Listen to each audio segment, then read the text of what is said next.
Mesdames, Messieurs, bonjour. Merci de rester fidèles à Radio Sénégal. 13h au micro, François-Xavier Thiaw. Les titres de cette édition: mardi noir sur l'axe Dakar-Tambacounda, 19 morts au total, 13 à hauteur de Koumpentoum et 6 vers Koungheul. Le premier accident est une collision entre un bus de transport qui a quitté Touba et un camion malien. Dans le deuxième, c'est un véhicule 4x4 qui a percuté un camion stationné sur la chaussée. Le financement de Keur Momar-Sarr 3 est bouclé. L'usine qui doit sécuriser l'approvisionnement de la capitale en eau va coûter 270 milliards de francs CFA. Ce matin encore, la BAD, Banque africaine de développement, a mis 42 milliards sur la table. Les travaux de KMS 3 lancés courant 2017 s'achèveront dans 3 ans. Le coût de la corruption en Afrique, 545 milliards de francs CFA, c'est trop selon l'Union africaine. L'organisation vient d'élaborer un guide sur la cartographie des risques de corruption en ligne de front pour mener le combat. Les douaniers. Gambie, la délégation de la CEDEAO est arrivée à Banjul. Objectif: convaincre Yahya Jammeh à quitter le pouvoir. Sport, CAN Beach Soccer, démarrage cet après-midi au menu Sénégal-Maroc. La compétition se déroule au Nigeria. Tous les détails dans le journal des sports de Cheikh Tidiane Ndiaye. Et puis en fin d'édition, la revue de presse signée Elisabeth Agnessar. Bienvenue à toutes et à tous. Encore une journée macabre sur nos routes. 13 morts calcinés et 84 blessés, dont certains dans un état très grave. Une collision entre un bus de transport qui a quitté Touba et un camion venant du Mali est passé par là. Le drame a eu lieu vers Koumpentoum la nuit dernière. Les détails avec Ansoumana Sadio. 13 morts calcinés et 84 blessés, dont certains dans un état critique.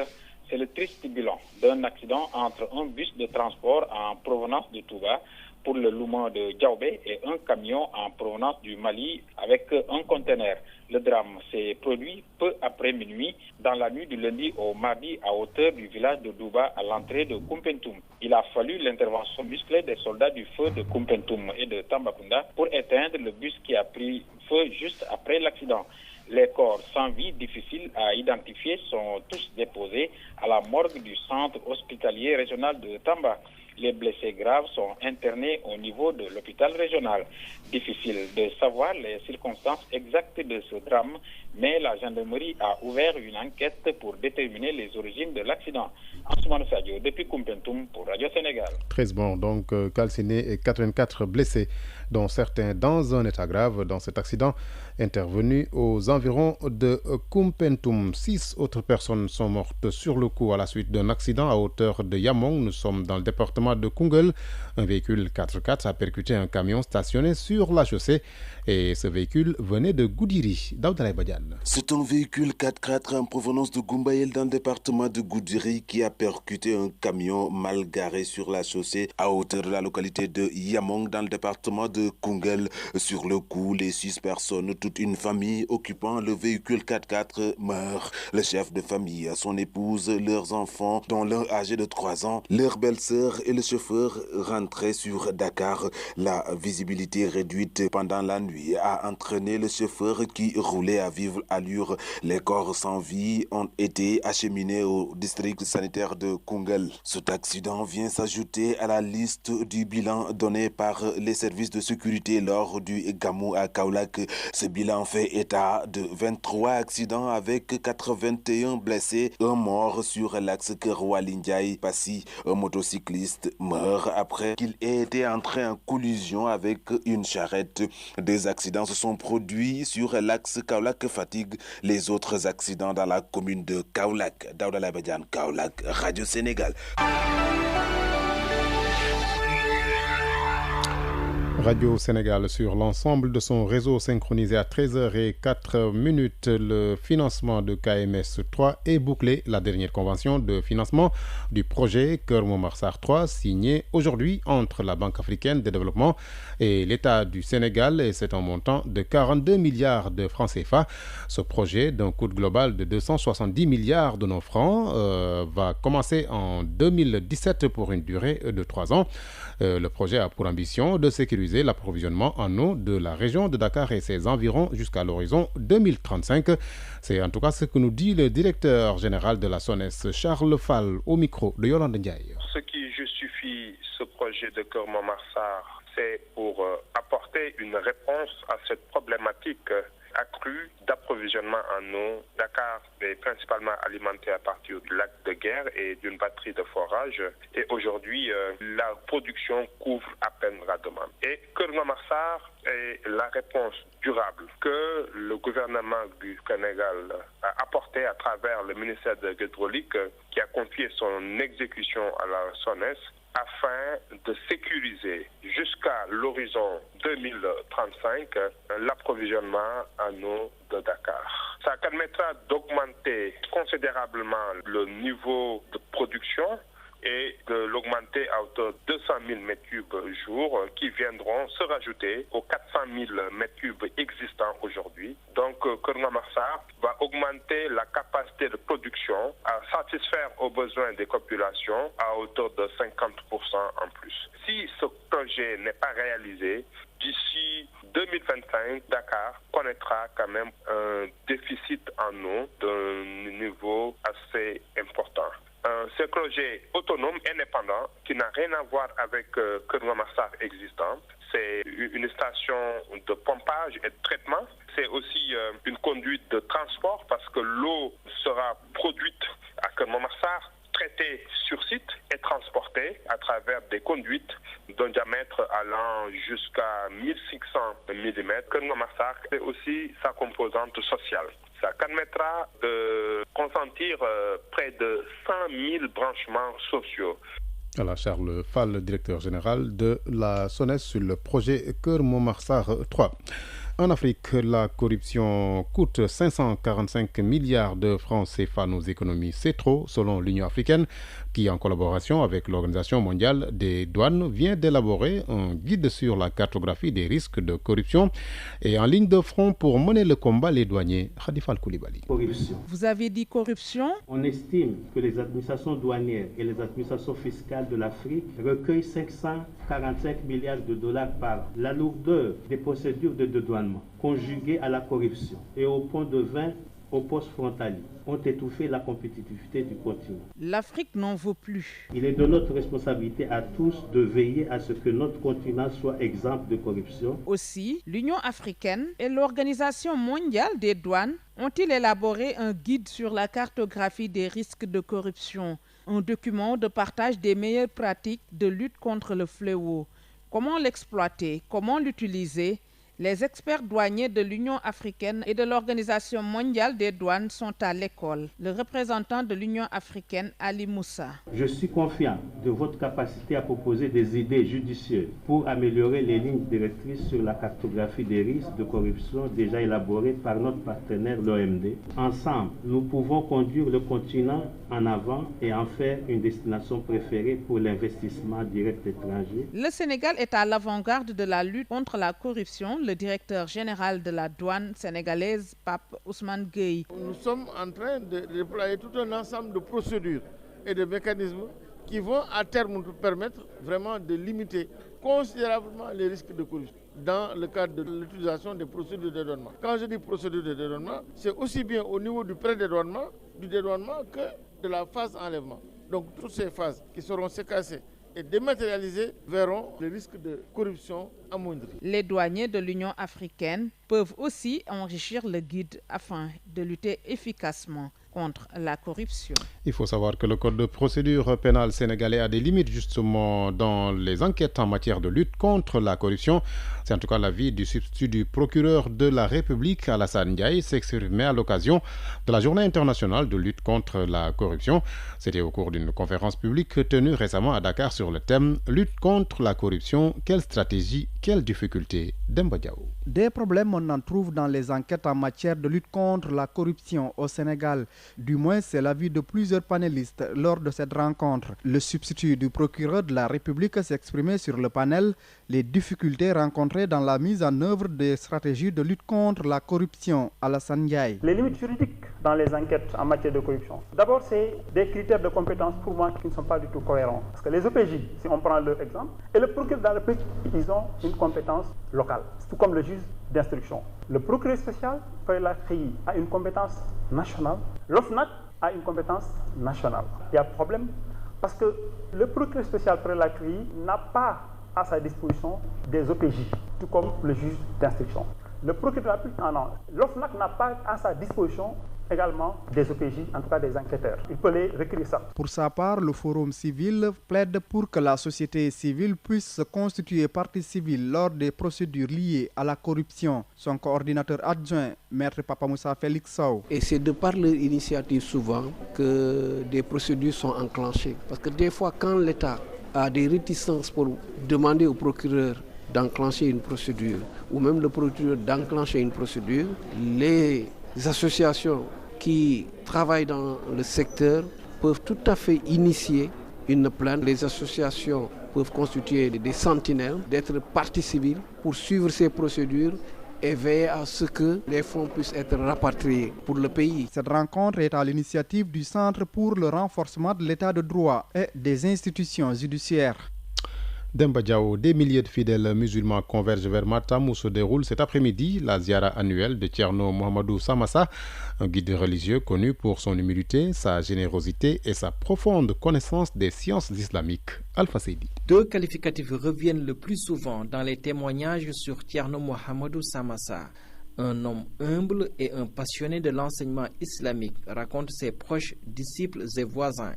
El Hadj Malick Sy Diop, président du comité d'organisation de la ziar de Thierno Mohamedou Samassa, a côtoyé ce dernier pendant de longues années. Pour lui, c'est un talibé de Sidi Ahmed Tidiane radiyallahu ta'ala anhu. D'ailleurs, de par ses comportements, quand vous le voyez marcher même en dehors de sa maison, dans les rues de Matam, aux environs donc de la Zawiya, il n'est pas accompagné, il est toujours seul. Son humilité, on ne peut pas la décrire. Du point de vue enseignement, une fois, il nous avait dit qu'il enseignait 14 matières. Issu d'une famille d'origine malienne, Thierno Mohamedou Samassa, né à Matam en 1955 au quartier Soubalo, est aussi décrit comme un homme généreux. Quand il exploite des périmètres de riz, il prend pratiquement toute la récolte qu'il distribue à travers la ville et même au-delà. Tout ce qui passe entre ses mains se retrouve entre les mains aussi des nécessités. Et aussi, même des moins nécessiteux. C'est un individu qui distribue, un marabout, qui distribue des repas du matin au soir. Les fidèles continuent de rallier en grand nombre la commune de Matam pour assister à la ziara, événement à l'occasion duquel le discours du guide religieux est généralement une véritable piqûre de rappel sur les préceptes de l'islam et les obligations du musulman. Tout cela en lien avec des thèmes d'actualité. Alpha Seydi, Matam, Radio Sénégal. Le monde bouge et vous devez le savoir. C'est pourquoi Radio Sénégal vous tient informé des faits, gestes et paroles qui impactent la marche du monde. C'est géo, c'est politique et c'est international. À 13h14, la délégation de la CEDEAO est arrivée à Banjul. Qualifiée de dernière chance, cette mission a pour objectif de convaincre Yahya Jammeh à quitter le pouvoir. La délégation est conduite par Ellen Johnson Sirleaf, présidente du Libéria, et comprend Muhammadu Buhari du Nigeria, Ernest Bai Koroma de Sierra Leone et le sortant ghanéen John Dramani Mahama, qui lui-même a reconnu sa défaite électorale la semaine dernière. Nous y reviendrons. L'État islamique perd du terrain de façon significative mais résiste tant bien que mal en Irak et Syrie. C'est la conclusion d'un groupe de chercheurs et journalistes sur le bilan des frappes de la coalition dirigée par les États-Unis. Ibrahim Assadi a parcouru le document. Voici sa synthèse. Selon cette association de chercheurs et journalistes citant des sources américaines, la coalition dont les États-Unis assurent plus de 90% de l'effort a tué 50 000 combattants à ce jour depuis le début de sa campagne en août 2014, soit 59 tués quotidiennement en 850 jours. Et selon des recoupements du journal Le Monde, l'engagement militaire français estimé à 5% des missions de la coalition se solde à plus de 5000 sorties et 1600 objectifs neutralisés en Irak et en Syrie. Le Royaume-Uni, autre contributeur majeur de cette coalition, indique avoir tué 1900 combattants. Et autre précision de taille, les frappes internationales sont conduites avec des munitions dites de précision et les 13 pays frappeurs ne reconnaissent que 152 morts civiles pour 14 200 frappes aériennes. Des dégâts collatéraux inévitables et tolérés par le droit de la guerre, si leur nombre reste limité et si les règles de la discrimination entre combattants et non-combattants sont respectées. En conclusion, ces chercheurs et journalistes reconnaissent que l'État islamique perd du terrain de façon significative, mais ces chiffres prouvent l'énorme capacité de régénération de l'organisation terroriste qui vient de reprendre la ville antique de Palmyre en Syrie.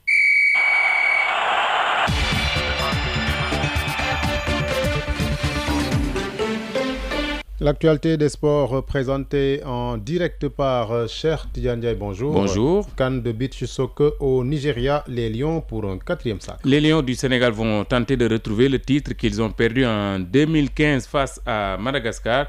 Les Lions vont donc à partir de cet après-midi jouer la 8e édition du championnat d'Afrique de beach soccer, le Sénégal étant le pays le plus titré avec 3 trophées, une 2e place et une 3e place. Le Sénégal joue son match inaugural contre le Maroc à partir de 16h30 et le coach avec une équipe remaniée à plus de 60% veut reconquérir le titre. Ngala Sylla joint juste avant le départ par Benoît Badiane. On va essayer de se battre corps et âme, à nous faire tous de motivation. Essayons de prendre ça, mais pas avec de la pression, on va le prendre calmement et essayer d'aborder nos matchs par match. On essaie de travailler surtout le plan mental. Parce que vous savez, en Afrique, c'est pas des problèmes physiques, techniques, et c'est surtout le mental qui se gagne. Parce que là, tu n'es plus chez toi, il y a des nouveaux qui viennent d'intégrer le groupe. Parce que vous savez, depuis 2011, on a perdu nos anciens joueurs comme les Chassiliba, les Victor Diagne, et après on est revenu en 2013 pour former une autre équipe. Mais cette bande-là, malheureusement, il reste que 5 joueurs. On est vu maintenant avec le championnat de compléter avec 7 joueurs. Voilà, Ngala Sylla, le coach de l'équipe nationale de beach soccer, le Sénégal qui fait face au Maroc à partir de 16h30 dans le groupe B, toujours Madagascar. Libye à 15h15, le Sénégal qui va d'ailleurs rencontrer Madagascar demain. Ce sera la finale de 2015 gagnée par Madagascar devant le Sénégal 2-1. Dans le groupe A, cet après-midi, 17h45, Ghana, Côte d'Ivoire et à 19h, Nigeria, Égypte. Après la pause Gamou, la Ligue professionnelle de football reprend ses droits demain mercredi. En Ligue 1 de football, tous les 7 matchs de la 6e journée sont programmés demain à Dakar, US Ouakam, Ndiambour, Jaraaf, Stade de Mbour. À Ziguinchor, le Casa Sport joue contre Guédiawaye Football Club à Saint-Louis. Linguère, AS Douane et puis notez qu'à Amadou Barry de Guédiawaye, Tenguej FC reçoit l'US Gorée à Mbour. Mbour Petite Côte, Niary Tally et Jambar Génération Foot. Ce sera au stade Fodé Wade de Saly en Ligue 2. 4 matchs sont programmés demain après-midi, les autres dimanches. Ces 4 matchs sont donc Yogo Etix, Sonacos Olympique de Ngor Mbarguej, AS Pikine, Diamono de Fatick qui reçoit Africa Promo Foot et c'est le duel des 2 équipes promues. Et puis Cristiano Ronaldo, Ballon d'Or 2016. Il s'agit du 4e Ballon d'Or de l'international portugais du Real Madrid, Cristiano Ronaldo, qui devient le 2e joueur à avoir conquis le plus grand nombre de ce trophée décerné par l'hebdomadaire derrière Lionel Messi et ses 5 titres, l'hebdomadaire France Football. Le meilleur africain est classé 7e. Il s'agit de Riyad Mahrez, l'Algérien de Leicester en Angleterre. Mahrez qui a été également élu hier meilleur joueur de l'année 2016 par la BBC. Mahrez qui est également en course pour le Ballon d'Or africain 2016. Et puis on joue ce soir en Europe. En 8e de finale de la Coupe de la Ligue de France, 17h45 Nantes-Montpellier. À 20h Sochaux-Marseille, suite demain mercredi avec entre autres Bordeaux, Nice, Monaco, Rennes ou encore Paris Saint-Germain, Lille. Et puis Premier Ligue anglaise, 16e journée. 2 matchs ce soir à partir de 19h45. Bournemouth qui fait face à Leicester City, le champion en titre, loin dans le classement et qui veut retrouver le groupe de tête. Everton qui joue contre Arsenal. Les autres matchs de demain mercredi, notamment Sunderland-Chelsea, Crystal Palace-Manchester United, Stoke City-Southampton ou encore Tottenham-Hull City. Cher Ndiaye, merci. À présent, nous recevons l'invité de ce journal. Il s'agit de Moussa Touré, membre de la coalition Sam Lignou Bok, une coalition donc composée de 7 partis politiques qui est en ordre de bataille pour les prochaines élections. Moussa Touré, responsable du Parti citoyen pour l'éthique et la transparence, un des animateurs donc de cette coalition, trouve que le Sénégal est très mal géré. L'ancien ministre de l'économie et des finances dénonce par ailleurs le niveau d'endettement du Sénégal jamais atteint.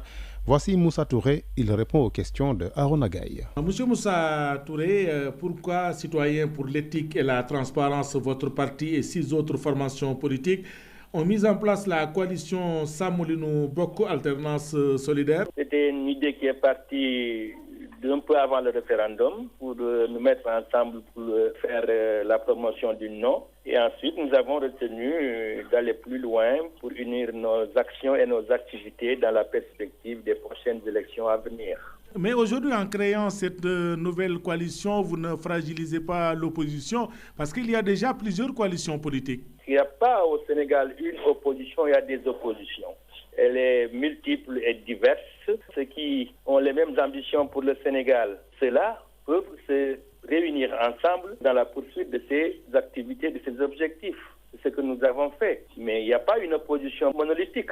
Alors, dans vos déclarations, on peut noter quelques expressions: dictature émergente, mauvaise orientation politique, Samoulinou Bok, alternance solidaire, n'est pas tendre avec l'actuel régime. Pourquoi une telle attitude au moment où l'on parle de dialogue et d'unité? C'est parce que ça correspond à une réalité. Parce que sinon, personne ne s'amuserait à s'opposer pour s'opposer. C'est pour que les choses changent. C'est ça qui nous anime et c'est ça qui va continuer à nous animer. C'est très clair. Je vous donne un exemple. On a appris que le gouvernement du Sénégal, sans fermer les écoles turques du Sénégal, a décidé de changer les dirigeants de ces écoles-là. Ce sont des écoles privées. Voilà un exemple.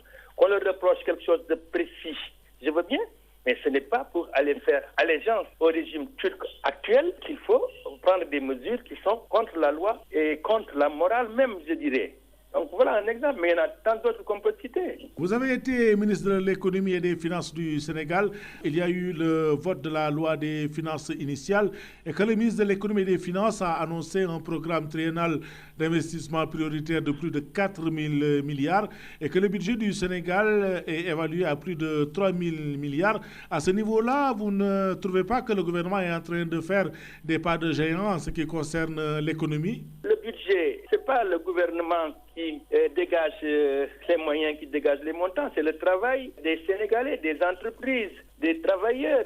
C'est la sueur des Sénégalais qui permet de dégager un budget à travers les recettes qui viennent de la douane, qui viennent des impôts, qui viennent du trésor, etc. etc.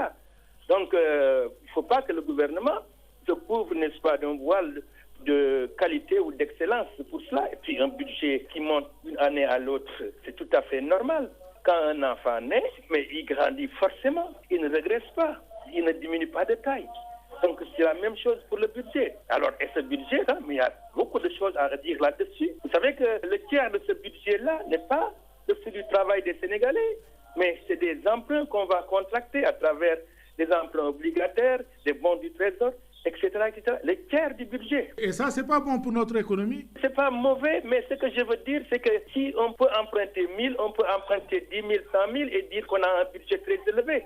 Ça n'a aucune signification en particulier. Ça veut dire qu'on va emprunter. Mais emprunter aussi, il faut faire attention. Et le Fonds monétaire, après une intervention que j'ai faite il y a quelques jours, et la Banque mondiale même sont revenus là-dessus en disant attention, l'endettement du Sénégal est en train de monter, de monter. Il s'élève actuellement à quelque chose comme entre 55 et 60% du PIB. Ce qui approche de la limite fixée par toutes les instances, lui et moi en particulier, de 70% du PIB. Alors que, entre 2006 et 2016, en 10 ans, notre endettement a été multiplié par 7. Il faut faire attention. Emprunter, c'est bon, mais d'une part, il faut pouvoir rembourser plus tard, et ce sont nos enfants qui vont rembourser. Deuxièmement, lorsqu'on emprunte, il faut en faire un bon usage de ce produit de l'emprunt, mais ne pas faire des dépenses qui, quelquefois, sont très politiciennes ou très orientées vers des objectifs qui ne rencontrent pas les préoccupations majeures de la grande majorité des Sénégalais. Voilà un peu les problèmes. Voilà, Monsieur Moussa Touré, merci. Je rappelle que vous êtes le responsable du Parti citoyen pour l'éthique et la transparence. Karim Samaréou.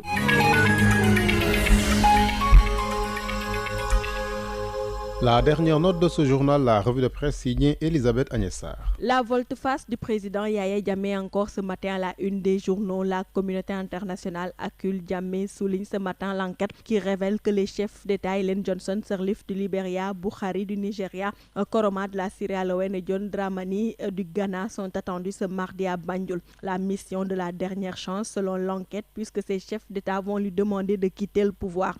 C'est que renchérit Walf Quotidien, la communauté internationale internationale se veut très ferme. Ainsi révèle le quotidien du groupe Walfadjri. Le Conseil de sécurité des Nations Unies est saisi hier par le Sénégal a fermement condamné la déclaration de Yaya Jammeh rejetant les résultats officiels de l'élection présidentielle et appelant à de nouvelles élections. Le Conseil de sécurité poursuit Walfadjri, lui a ainsi demandé de transférer le pouvoir sans condition et sans délai parce que, comme le rappelle ce matin Daw Chow, ce dernier, après avoir reconnu sa défaite face à Adama Barrow, a fait une volte face à Urisan, si bien que la minuscule gambée aujourd'hui sur toutes les lèvres. Et renchérit Libération. Le recours devant la Cour suprême annoncé par son camp est une grosse farce puisque cette institution n'existe que de nom. En effet, selon Libération, la Cour suprême gambienne, dont les membres sont nommés et révoqués par décret présidentiel, ne compte aujourd'hui qu'un seul membre. Les autres qui ont osé rendre des décisions qui n'arrangeaient pas Jammeh ont été limogés. En tout cas, révèle Vox Populi ce matin, la CEDEAO